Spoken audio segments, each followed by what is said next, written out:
All right, what up, everybody? This is Cash Zeroy at the Industry Summit in Vegas. We've got Dan Fleyshman of the Coffee Breakers, and you are kind of a leader for me in the production space. I would love to hear how you got started with, I know you've done a lot of business things prior to this, and so there's some good industrial knowledge that you can use to pivot into what you're doing now with the breaking game. Yep. But your video production is high, and you have a lot of fun. And I would love to just get to know you a little bit and hear about that origin story for how you got going. Sure. So I was buying and selling cars when I was 4 years old till I was 8 years old on the swap meet in Los Angeles. Then I was playing like Magic the Gathering and Pogs and different games in high school. Yeah. And then I didn't do anything for about 20 years. Like I wasn't buying or selling or trading anything. Some comic books here and there. And then Gary Vee asked me to meet him at the National Convention in Chicago a couple years ago. So the first time you got back into anything was going to the National? Yes. Yeah, so your eyes were this big. Yes. Yeah. I thought I was going to go for a few hours. I ended up staying for a few days. And normally I don't ever change my flights for anything. I'm so efficient about time. I was so overwhelmed and excited that I literally changed my flight 1 day, 2 days, 3 days in a row.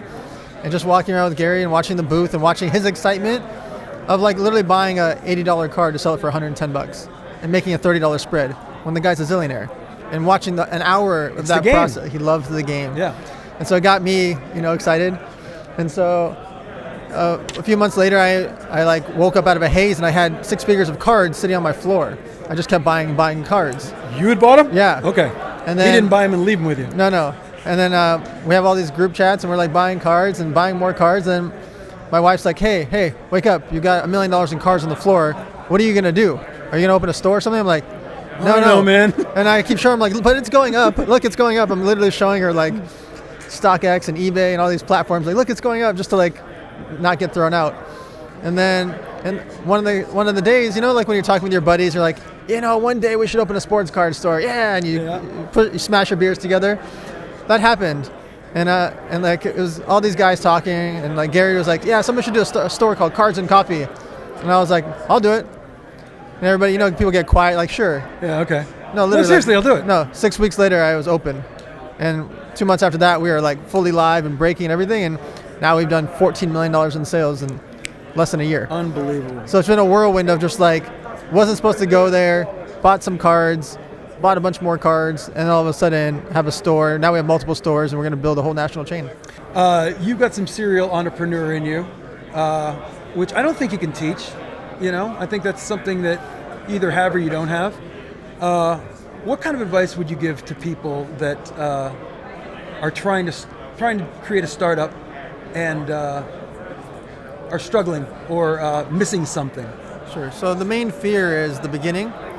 So I always say the same thing. I just say, just get started. Set up your corporation. Make a website. Make a social media account. Make all the social media accounts. Get your corporation going. Get your LLC. Get your bank account open. And all of a sudden, you have a little setup. It didn't cost you much money, right? The social media is free. Your website's $20. You're just setting up shop. And all of a sudden, you start to realize, wait, I got a bank account. I got a website. I got social media accounts. Okay, now start adding some pictures and ideas of what you want. But write a business plan. Not a big business plan. Make it 10 pages, make it 15 pages. During that time, you're going to start doing a bunch of research. And all of a sudden, you're like, wait a minute. I have a business plan, a website, a bank account. I'm a real company. And once you start doing that, it's kind of like if I threw you into the pool, right? You start swimming, you're like, wait, I can swim. Right? I didn't die. Right. And so a lot of times I try to get people to just get started. Just really get all the basics out of the way. Go through the process, and all of a sudden you'll realize, wow, I have a real company now.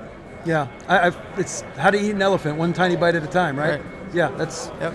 I've gotten farther, not that I've gotten nearly as far as you have in anything, but I've found myself a lot farther along, looking back at how the hell did I even get here, and it was much the same way that you're talking about that. That's really good advice.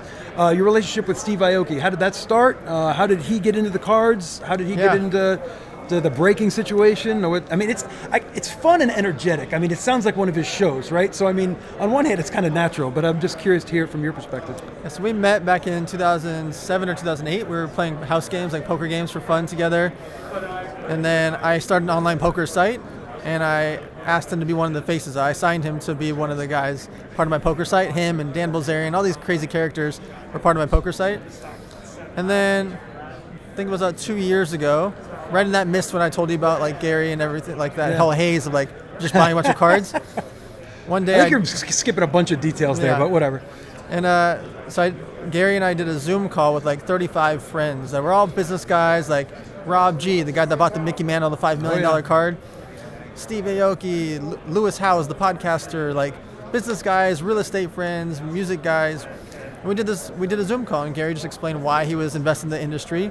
I told everybody about my haze of why I bought so many cards and why, look, it's going up, and talking about it. And Aoki and Rob and these guys started buying cards. And then they started buying more cards. And then all of a sudden they started buying millions of dollars in cards. And they just loved it. And they liked the game. And I think there was a perfect timing, right? The perfect storm of like, we're locked in our houses. This is like summer last year. We're locked into our houses. Aoki's not able to travel. It's been the first time, it's like a bird. He's going insane. It's like a bird with his wings clipped, right? Yeah. He normally does 300 shows a year. Now he's locked in his house. So I think that perfect storm was what catapulted everything there. And so Aoki and DJ Ski became my partners in the sports card store when we first opened. Very, very cool. So it's a great story. What do you think? Pick me 2 or 3 cards. 2 or 3 cards that, and they're probably going to be names that people know, but the cards that have value to run. Yes. The cards that are, if you're a big investor, maybe it's $1,000 card now. That's going to be a $10,000 card. If you're a little investor, it's a $100 card right now. That could be a $2,000 card. Who are you got on your list for 3 years from now? Sure. So the 3 cards that I always recommend to investors is adjustable based on your price point of the same card. Because what you can do is just buy a lower grade. What happens to the PSA 10s and 9s is once they disappear, they're too expensive or get too expensive, the 9s, 8s, and 7s start to rise in value. And so I'm going to say the most 3 obvious cards. It's the Michael Jordan rookie card, 1986 Fleer. Well, you're not going to buy a PSA 10, right? Maybe not even PSA 9. Go buy a PSA 5 for $2 or $3 grand. At some point, to me, that's a $5,000 or $10,000 card because of who he is. He's the ultimate legend of all legends. LeBron James, 2003 Topps Chrome. That card, maybe you can't afford a PSA 10 for 20 grand. Maybe not a PSA 9 for 4 grand. Go buy a PSA 7, buy a PSA 8 for $1,000 or $1,500. That card should be $3,000, $4,000, $5,000 over the course of time because the 20K card, when it goes to 50 and 100, all tides right. Okay, that's good advice. And the Kobe Bryant. Yep. How can you not buy Kobe Bryant? He is, God rest his soul. He is the guy. And so, buying his rookie card, maybe you can't afford a PSA 10 for $3 or $4 grand. Get a PSA 9 or get a PSA 8 for $500 or $800 or $1,200. Because eventually all the PSA 10s will be gone of all these guys. Jordan, Kobe, LeBron, they're going to be gone. And they're going to be sitting in people's closets or in their storage or they're going to be given to their kids. And so the actual supply is much less than people think. They're like, oh yeah, there's 346 PSA 10 Michael Jordan 86 Fleer. Not really, because that guy's got 24 of them. That guy's got 8 of them. That guy's got 4, 3, 2, 3, 4, 5. They're never selling them. Yeah. Never. And so it's not really 346 or whatever the number is. It's actually probably 100 that are actually in the float. Yep. And as more guys buy those disappear. Smaller. And those disappear. Yep. And eventually there'll be none. And then what happens? The price goes to the roof. So it's an interesting supply and demand thing. That's why I like the game. I think it's interesting. Is the supply is not only is it not staying the same, it's getting less and less and less and less and less, but the demand is going more and more and more and more over the course of time as people realize that the card industry is an alternative asset. You're going to have way more money, way more people come in, and they're going to want the same guy. They're going to all want Jordan. They all want LeBron. They all want Kobe. They all want to get Serena Williams and Kevin Durant and Wayne Gretzky. The players that we all think about, they're going to want those cards. If those cards aren't there anymore, price goes up. How much you play in NFTs? I dabble in it. I watch it all. I'm in every group chat. I'm in every Discord channel. I get pitched on 6 deals a day of what to invest into or what to help. But for me, I like the supply and demand game, so I think it's interesting. But the only ones I went deep on VCon with Gary Vee because I believe in him and what he's going to do. Sure. And I'm up 1,100%, so he's doing what he said he was going to do, and he still has a lot more runway because he cares so much.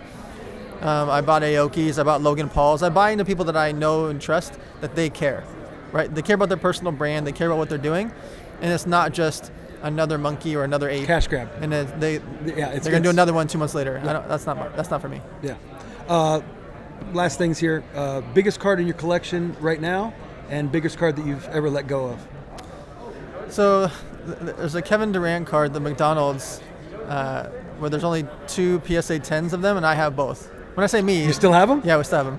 When I say me, I mean the card store. So I actually don't keep any cards personally anymore, so that I never have to decide whether I'm buying for myself or buying for my card stores. Yeah. Does that make sense? Yeah. Oh yeah. Because I'm a gambler, right? So I know. I know how that story's gonna end. Right. And so I don't have a single card. My wife knows no cards are allowed at the house. Everything's at the store. But the McDonald's Kevin Durant card to me is fascinating. There's 10 of the PSA 9s. We have 4 of them. Gary has 1, and there's a couple other floating out there. There's 2 PSA 10s. We have both. And so I really like that card a lot. I think it's a really interesting card. And I went really deep on Serena Williams on her Net Pro, the 2003. I went really deep on her card because I just believe in her as a legacy player. Yep. And what she's going to do beyond the game. Right? I agree. She's going to be a VC, a philanthropist, a business mogul, a movie Oprah. star. She's going to be Oprah. Yeah. Right? And so I'm betting on her and her rookie card. I have a lot of those. Cool. And what's the one you got rid of? Nothing. Don't know. Can't talk about it. It says sold on a lot of our cards. We don't sell them. Oh, I'm just thinking Yeah. if there was the Mickey Mantle rookie, or Oh, when I- if there was sorry. a big one that you. Oh yeah, as a kid. Yeah, whatever. Yeah, when I was a kid, I bought the main Mickey Mantle rookie cards. Like Yeah. I had all of them. Like that was my favorite. I went after Mickey Mantle cards. I had all the Hank Aaron Home Run King cards. I had a bunch of Babe Ruth cards. They weren't graded, obviously. I was a child, right? I was 5, 6, 7, 8 years old. Yeah. And then when I was in high school, my entire collection got stolen Oh no. by a guy named Jimmy. I'll never forget Jimmy. Frickin' Jimmy. We were at the San Diego Comic Con. Coming after you, Jimmy. Yeah. So I don't know what the grades would have been or whatever, but yeah, my mom always talks about it. It's not that I'm bitter or anything. Yeah, no. Sounds like you've totally gotten over it. Yeah. All right, man. I appreciate your time. Thank you very much, Dan Fleyshman, the Coffee Breakers. Obviously a legend. Dude's done so much beyond this stuff, but he's in your industry now, man. Thank you for the time. Absolutely. Thank you. Appreciate it.